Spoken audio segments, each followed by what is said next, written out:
Je dois d'abord dire que c'est une délibération très importante. Très importante parce que on a un nombre important de nos concitoyens qui sont en situation de handicap permanent ou de handicap temporaire.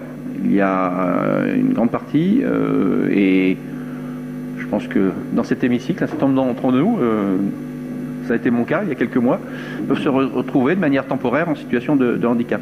Et c'est dans ces moments-là, généralement, ou à d'autres occasions, parce qu'on est aussi invités les uns et les autres par des associations qui peuvent nous mettre en situation. Il y a là aussi, un certain nombre d'entre nous y ont participé ces dernières années. On perçoit les difficultés que peuvent avoir les personnes en situation de handicap pour se déplacer. Alors, dans le centre technique municipal, c'est la délibération que nous avons aujourd'hui, que nous allons bien évidemment voter aujourd'hui, mais également dans les autres équipements publics et dans la ville, d'une manière générale. Et donc je voulais simplement vous donner quelques exemples très rapides des difficultés que certaines personnes en situation de handicap peuvent avoir pour se déplacer en ville. Je pense aux passages piétons qui sont dans la rue Jeanne d'Arc, donc pas très loin d'ici, avec des difficultés pour les personnes malvoyantes de percevoir les contrastes et trouver l'endroit où est le passage piéton est une grande difficulté pour eux. C'est quelque chose qui nous avait été précisé. Je pense qu'on pourrait là aussi avoir une réflexion sur ce sujet-là. Les clous dorés réalisés par un artiste orlanais sont très bien, mais à certains endroits, ça peut poser des problèmes.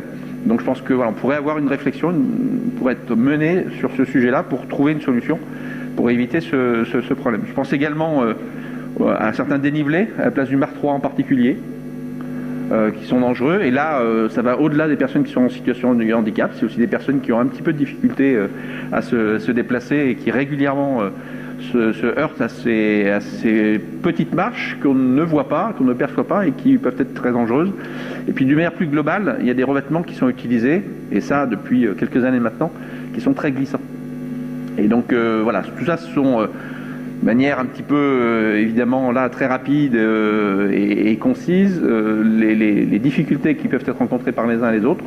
Voilà, c'est simplement, pour rassurer M. Martin, ce n'est absolument pas une leçon que je donne, mais simplement quelques informations que je vous donne pour pouvoir réfléchir ensemble, parce que c'est le sens que je donne moi, en tout cas, aux commissions. Vous voyez, les commissions, c'est un lieu dans lequel on peut avoir ce type d'échange, où là, on n'est pas avec potentiellement des caméras, on n'est pas dans un lieu qui peut permettre comme ça des envolées lyriques. On est tout simplement des élus qui avons nos expériences, nos retours et nos informations et qui permettent d'avoir ces échanges en commission.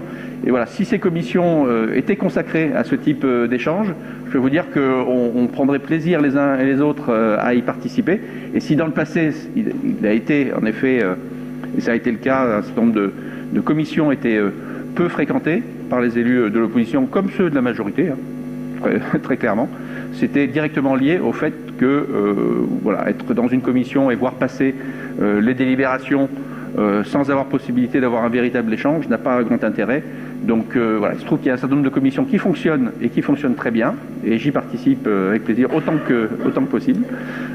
Pour les autres, je pense que on peut aussi se dire de manière très calme, très posée, qu'il peut y avoir un intérêt plus grand à venir en commission quand on a la possibilité d'avoir ce type d'échange. Je vous remercie.